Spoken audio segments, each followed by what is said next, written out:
welcome to my courtroom. I'm Judge Clayton, and my job is to make sure justice is done.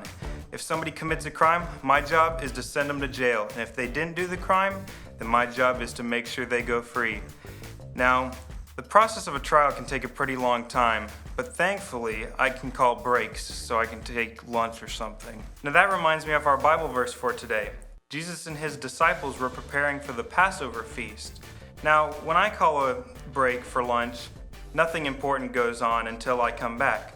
But in Jesus' case, there was a lot of important discussions going on while he was having the Passover feast. Now that reminds me of our big picture question. What did Jesus do to save us? Jesus lived a sinless life, he died on the cross, and he rose from the dead.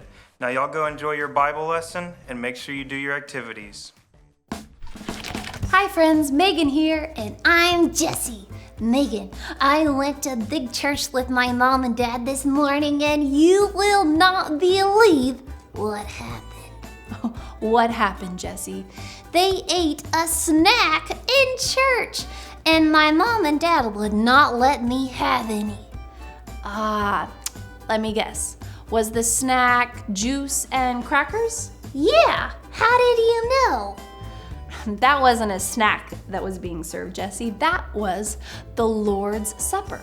Once you have turned from your sin and followed Jesus with your life, you will get to take the Lord's Supper too.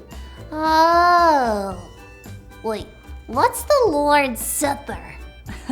The Lord's Supper is a special meal believers eat together to remember that Jesus died on the cross and rose again to rescue people from sin. Today's Bible story is about the first Lord's Supper. Listen to the story.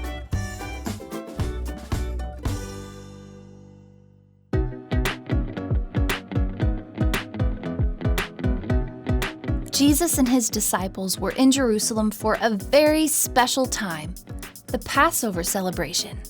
Long ago, God's people were servants in the land of Egypt. They cried out to God to rescue them, and he rescued them in a mighty way. God had told the Israelites to always remember how he freed them from the Egyptians. Celebrating Passover was one of the ways they remembered what God had done for them. This Passover, though, was the most special Passover because God was about to rescue his people again.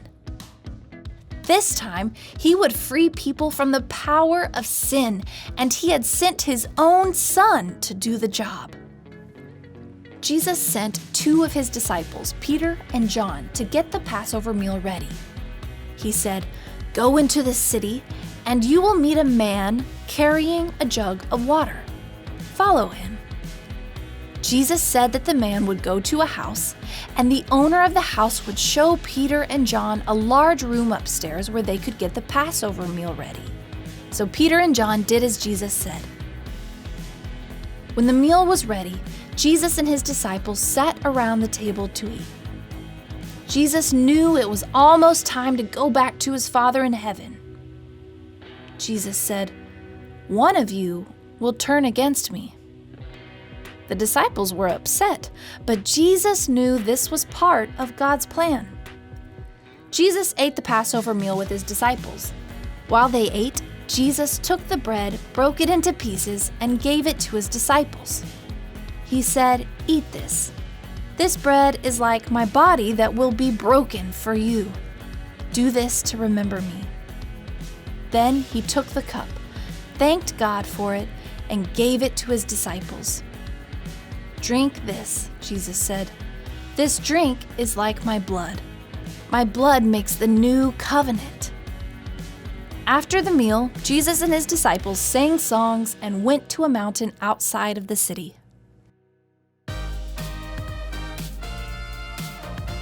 God made a covenant or agreement with his people long ago. The people promised to love and obey God, and he promised to be their God.